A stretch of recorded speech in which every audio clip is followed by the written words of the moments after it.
Hello dear traders, Merry Christmas to you. I hope you have some nice festive days wherever you are. I'm back home. It did me well to have some days off, to be honest. I didn't have a break for quite some time. So yesterday with the 25th we had the markets closed. So what I'm gonna do is I will do the MK Web summary today for the week which passed, and I will also show you from the 17th of December onwards how markets developed. Let's get started. First of all, remember 2 weeks ago I got stopped out on the Euro-Yen trade, and as expected Euro-Yen still went up. Because as you can see, I wrote on the 17th, if more money shorties come in this week, there could be a for reversal, so an up move, and this is what happened in a nutshell. Shorties came in, so the MTS from the week before was finally taken. So I did my long position there, and I got my pips back, which I lost on the long trade before, if you remember, when I tried to buy around here. So that shows you that in most cases, even if a trade doesn't work out, often the trade is still valid, and all you need to do is to wait until the market causality improves. In this case, if some red bars come in, some dumb money shorties trying to sell the market, in case of which the actual prediction will still happen, and like here in Euro-Yen, the market still went up and took the MTS. Just later as expected, but if you manage to do the long trade, like I did, you even get pips back which you lost beforehand. Okay, so beautiful. If the market causality doesn't switch or anything, often the trade is still valid, even if sometimes you get stopped out before, like it happened to me here. Of course, if longies would have come in, we skipped the trade, but here the shorties came as expected. All right, and then today we still have a new MTS above the price with an order gap zone, so it can take this one. So dollar yen came all the way down here on the 24th. They cleared the moving average on the day chart. The market is empty, okay, so no longies or shorties are dominating. But then today, well actually yesterday already we saw there are two open option strike targets and MTS above the price with some shorties. So it looks pretty bullish there for the short term. It should go up and take those. So today we see the first move as predicted. So there's a good chance dollar yen goes up and fills those option strike targets, okay? Pound yen, so it came down, did a similar thing like the other yen pairs, of course. To make a long story short, so in the week, during the days where I was gone, it also took the upper MTS like Euro-Yen, okay? Then I had a new MTS below the price and took that one. I wasn't able to trade that, but I'm sure some of you did. So 3 MTS runs during the days when I wasn't there. Now it's pretty neutral, okay? It's in the middle of the range. The market is empty. So we don't do anything with pound yen right now. Euro dollar, the big one. So we had the visit of the high against the shorties mid-December. Then the price was stuck between longies and shorties.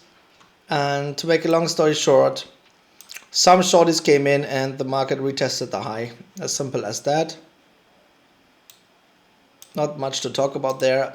Now, some traders, they skip the Christmas period completely. I think it's tradable with the market causality. But at the same time, if markets are very neutral and flat and empty, then of course we do not force any trades. So there's no surprise that around this time of the year, around Christmas, there are not as many opportunities as normal, but there are some little possibilities at least. Pound dollar, so it took the upper MTS and had the lower MTS, but also here we have some neutral bias. The market is empty, neither longies nor shorties are dominating. The moving averages were cleared, so there is no trade right now, okay? It's in the 4-hour range. We do not trade pound dollar in that state. Okay, Euro Pound. So you may remember it cleared the upper moving averages, but the squeeze died off. So after they went down so much 3 weeks ago, the longies left, some shorties came in, so the pullback, they cleared the moving average again. Now it's neutral. Neither longies or shorties are dominating, and the moving average has been cleared. My brother coming by. Okay, Australian dollar. So we had some shorties there. They went up and took the high. No surprises. So this is some kind of gray pattern, as you can see on the 24th. Short is dominating, pushing up the squeeze line. Therefore, the algos push up the market and take this high at this plateau on the day chart. I'm sure some of you have bought Aussie, but the entry was expensive.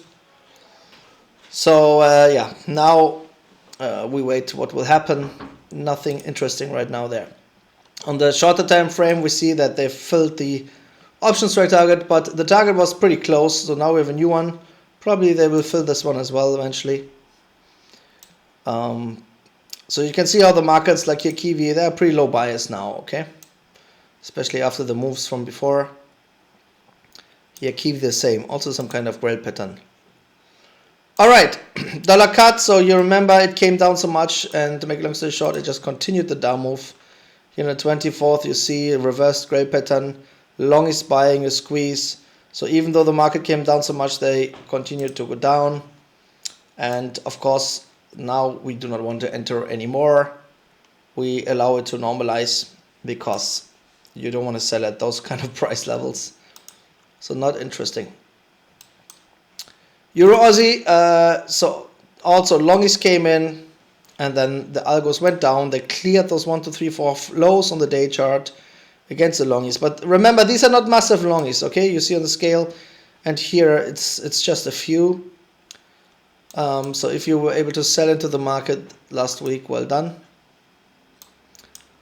Nothing special here. Pound Aussie did the same thing, okay, against the dummy longies. Continued further down on 24th. I showed this price zone. Long is expanding, so they came off. Bitcoin. So again, we had too many longies in the way. So what happened is the market stayed in this consolidation. They took the MTS along the way. But yeah, Bitcoin is now in this consolidation zone, which you see here, and waiting for the dumb money to make a move. Gold. So you may remember we had this beautiful long trade before I left.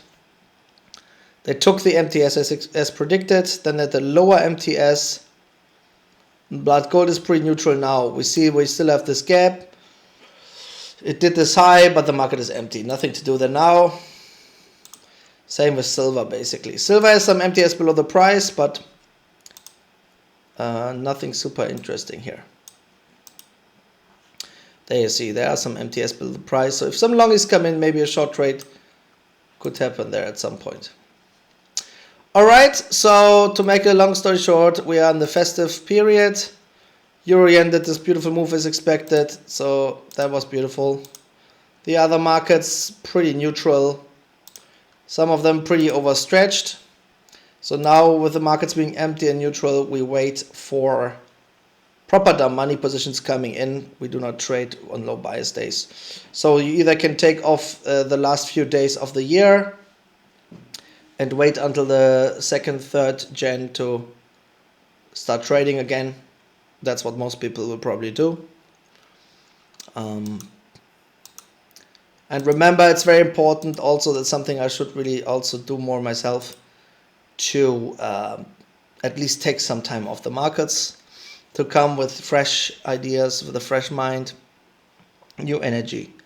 Because trading is still a demanding activity. It's still a 3-dimensional chess game.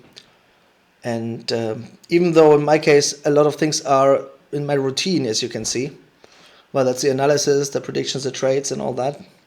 Even that stuff here on YouTube and stuff. These are all routines I've established, as you can see. But still, it's important to also have a break from the routines now and then. Anyway, so I hope you all have a fantastic Christmas time. and I hope that overall in 2023 you progressed a lot. I will post this here. I will also do some posts on the forum as I do, and feel free to also tell the community about your progress, maybe as a little bit of a recap this year. What did you learn this year? What do you have to improve for next year? Your own observations. That's always interesting also for myself. I will check the forum now and then, and it's always interesting to see how people are progressing, and don't be shy, okay? Everybody always has areas to improve also. That's no shame. It's a good exercise for you to do a post and say, yeah, this year I learned this, I did this very well. I have to improve on this, that, and this. That's always good to communicate with our little community here. And it also gives me an impression maybe on what topics I can elaborate a little bit more. So yeah, it's interaction as well. So feel free to post in the forum, maybe below the MK summary post, what you learned this year and how you improved and all that. Anyways, I hope you're all good. Lots of love, and talk to you guys soon.